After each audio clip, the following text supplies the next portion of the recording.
Welcome to video number 3. Or is it 4? I don't know. Welcome to video number whatever in preparing for Rocky Mountain Race Week 2.0. Previously, we installed a hitch on the Mustang and built a hitch rack to hold all of our junk. This video is going to be a two-parter, and you'll see why later on. When the hitch rack is fully loaded, the Mustang will need a bit of help holding the weight of stuff taken along.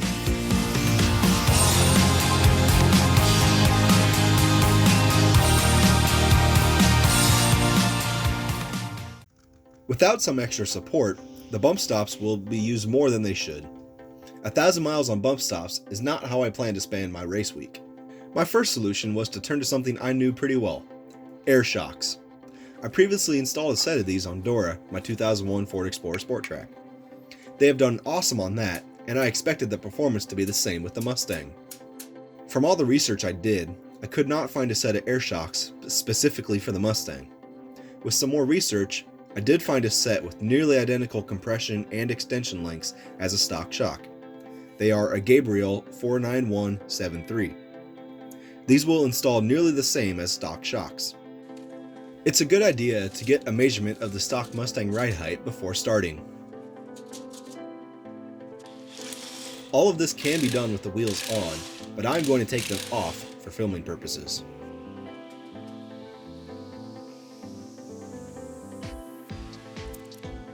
Pull back the trunk liner to access the top of the shock.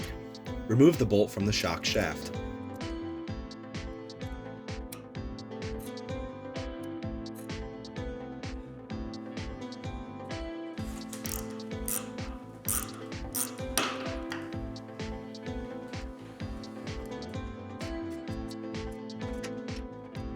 Remove the lower shock bolt from its mount. Some extra jacking may be needed to get all of the clearance, Clarence.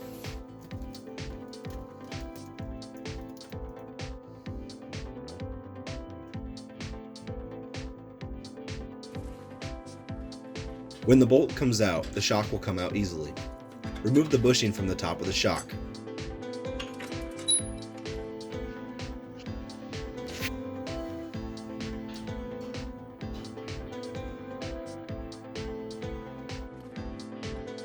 Slide the shock shaft of the new shock into the top hole, then install the lower bolt. I did have to use some washers as spacers for the lower shock bushing.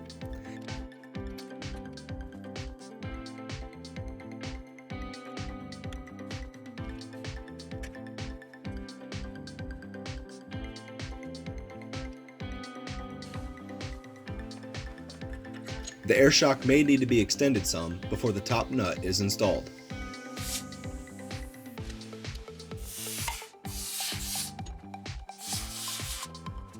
Install the nut onto the top of the shock. For the air shocks, the factory bushings need to be reused. I also had to swap out the top nut to one that came with the air shocks. At this point, I would go over plumbing the lines along the body, staying away from sharp edges and the hot exhaust. But I was so excited to try these air shocks out that I forgot to film the quick zip tie job. Whoopsie.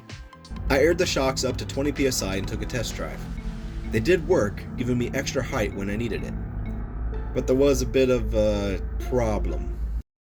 The shock was squeaky and noisy, almost like fluid squishing around. Pulled the shock off, and this is what I found. The shock was leaking fluid inside the airbag. The fluid moving through the control valves is what gives a shock its damping force. If the fluid escapes, the damping force mysteriously disappears. So what does this mean?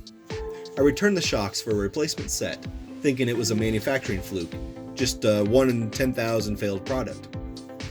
Unfortunately, the replacement shocks also leaked.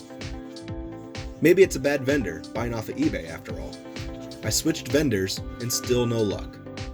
Every single one of the Gabriel 49173 air shocks I tried leaked shock fluid inside the airbag.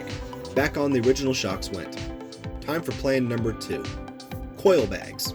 Once I actually get these in the mail and installed, I'll drop the video. Thanks for watching.